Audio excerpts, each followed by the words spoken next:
we're out on a service call right now for a D5 dozer. It's a 96J. It's been sitting for a long time. They're wanting to get it running. I think they're going to try to sell it. Got out there. It had no fuel in the system, bad fuel lines. It had ice in the fuel filter. So we put a new fuel filter on it, fixed the fuel lines, and then wouldn't crank it all. Had to put a starter on it. And so now we got it cranking, getting fuel to the system. Had a big air pocket in it. So we're just getting that worked out of it. Had to come to the parts store, get a little bit of throttle in a bottle, because it's about 20 degrees outside right now, and we're going to see if we can get it back going. Alright, so we're back from our little parts run. This is the D5 here. We're going to see if we can get her going. You might not be able to hear me very well, but here's the setup. We got the D5. We're jumping it off of this 644H Deere wheel loader. Just keep our batteries good and charged up while we're cranking on it here. Oh, the smell of ether is in the air, boys. While we're letting these batteries charge up a little bit, I'd show you a little bit of the old Mistress. That's what my girlfriend has named it, since she says I spend twice the time in the service truck as I do with her. It's a 93 8100. It's got a 4,500 pound crane on it, all kinds of reels, 12-foot body. It's a pretty good old truck. I just put new lights in the back, waiting on some more for the middle. But I got LED lights on it and all kinds of shit. Alright, so we're done with that one for the night. It's just too cold. It's supposed to be like 55 on Friday. It's Wednesday now, so we're going to come back on Friday, see if we can get it going then. Now I'm headed to a Bobcat T750 for one of my best customers. They've got a windshield wiper that isn't working. So we're headed out there now to see what's wrong with it. Hopefully I'm going to find some food along the way, but with all the COVID stuff, they got all the lobbies shut down. So I can't fit my truck through very many drive-thrus. So we'll see how that plays out. Oh man, just got out here to this one and they're even pulling it inside for me.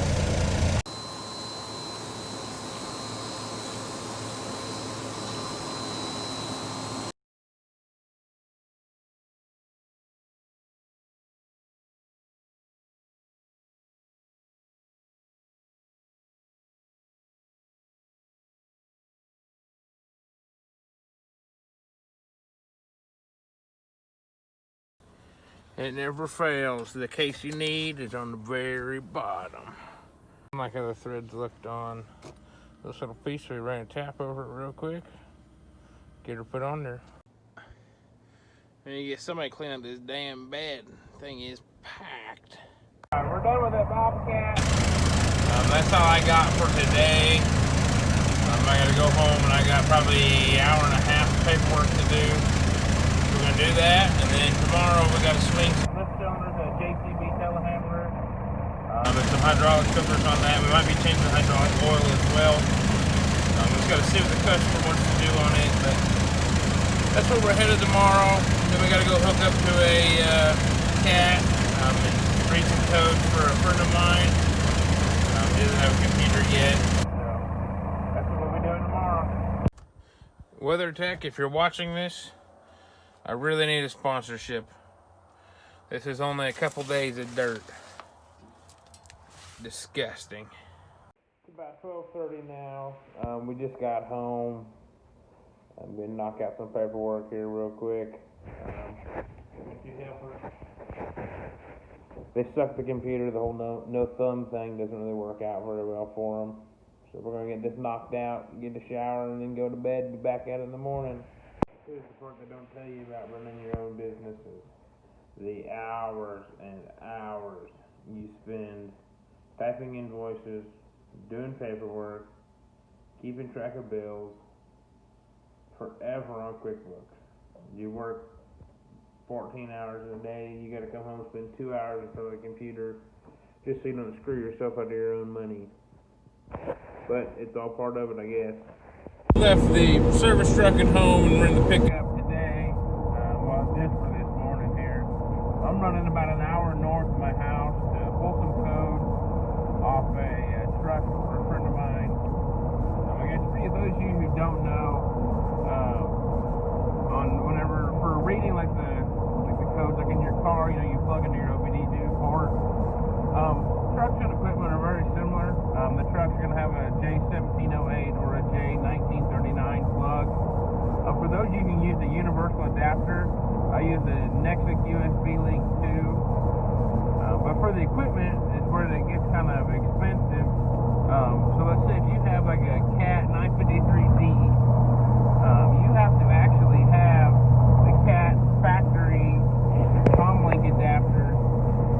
No different like if you have like a John Deere, you know, 317 go down, you gotta have this factory John Deere Comlink adapter, and like anything else John Deere, it's stupid expensive. But you have to have the factory software programs as well. And the programs aren't really the expensive part, it's the Comlink adapters that are. And I think Russell, I don't know if he's trying to do his own thing or if he's working for somebody, he's just doing it on the side. But he asked if I'd come up there and pull some codes off a truck for him. That's where we're headed now. And then we'll be back down, then we'll get in the actual service truck. And we'll get those cylinders swung in that JCB today. Then hopefully I'll be done before daylight today.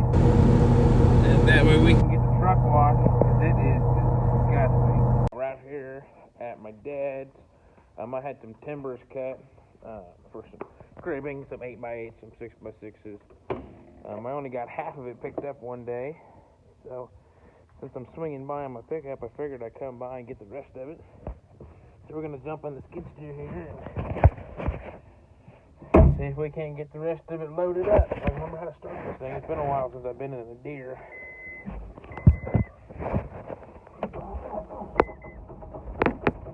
Come on, start, baby. Whew, I didn't think she's gonna start. Oh, forgot that the hydraulics were locked out. Oh, let's get these loaded up.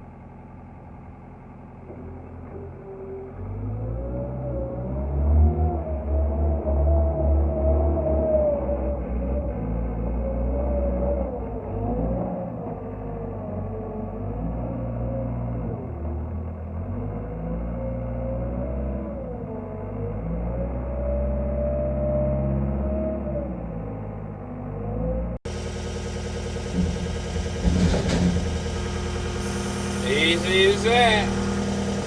Well, to see if there's a ratchet strap I can steal from my dad. I don't know what the hell he's got going on there. There's probably one over here.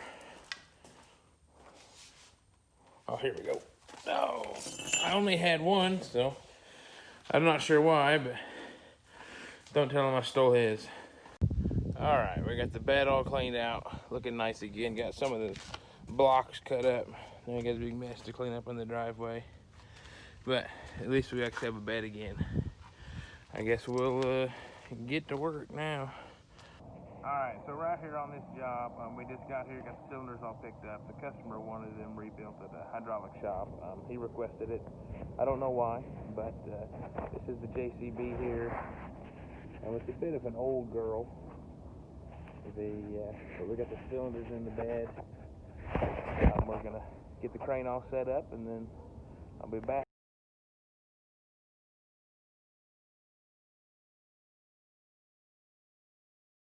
All right, so we got her swinging here off the sling. It's a little bit tight access here. It's not a very big lot. And they got this gooseneck shoved right up against where I'm trying to work. So it's a little bit of tight quarters. I had a hell of a time getting these upper pins out of it. I actually had to get new ones because the old ones were junk. So we're gonna get this stabbed in here and we'll be back.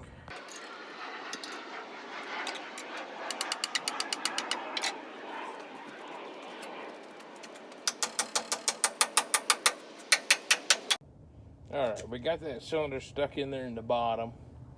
And since these pins were so hard to get out, I'm gonna give them a good coating of anti-seize because they only get greased, you know, just on probably that much of it. So this was all frozen in that boom frame. I thought I was gonna have to arc gouge them out, but luckily I was able to drive them. I broke 2 pullers trying to get them out. Then I finally ended up just driving them all the way through. So we'll get these anti-seized up.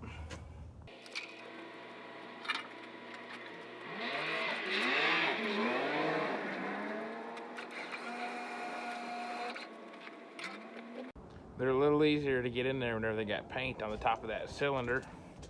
Your sling doesn't want to slip as bad. They got it all lined up. We're just gonna beat that pin in it and be good to go.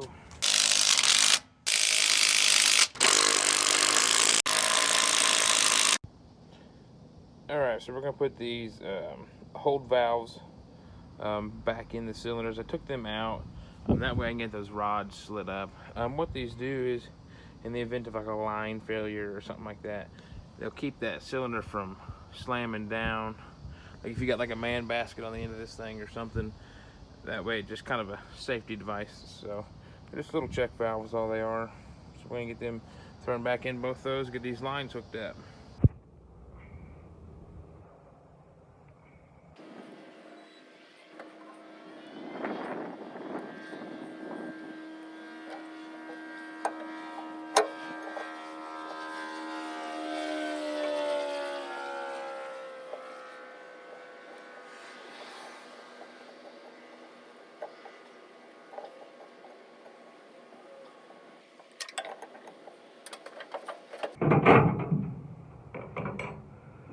Alright, we're out here on another one. Finished up on that JCB. Now we got another call for a mine that take care of all their equipment. And they got that big 988 over there. Got a hydraulic leak. And then they've got a Fantini rock saw.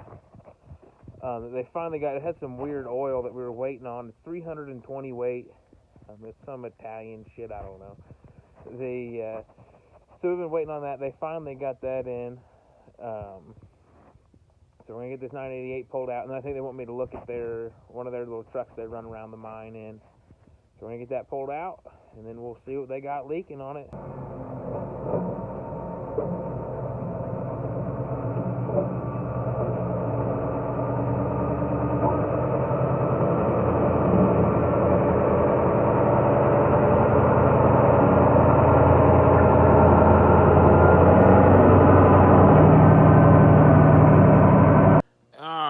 We got this big old girl pulled out over here. She's pretty big. The tire's taller than I am, so this is about as big as I get into here. This 988. It's actually kind of an interesting setup. They actually have forks on it. There's not very many actually, from what I know, in the country that have forks. So usually they got a loader arms and they got a bucket. So they're kind of an interesting setup. Now, since they're the military version, they are horrible to try to get parts for. I mean, you can't find them anywhere. I've actually had some luck with a place in Michigan that my local cat dealer referred me to, and they've been the only ones who can really find me very much parts. We haven't had to do much to them yet, but we got this hydraulic leak. Looks like it might be a pump leaking, so we're gonna find out. All right, here's what we got on this 988. Down here on the torque converter, oh, you might not be able to see it very well. You take my word for it. Back in there is a little breather, just like this one on the transmission. The top of it right here is snapped off, and it's just blowing hydraulic fluid out of it. So we're gonna try to get that dug out of here with one of these extractors here. See if we can't get that thing out of here, then maybe we can get a new one and get it thrown on there.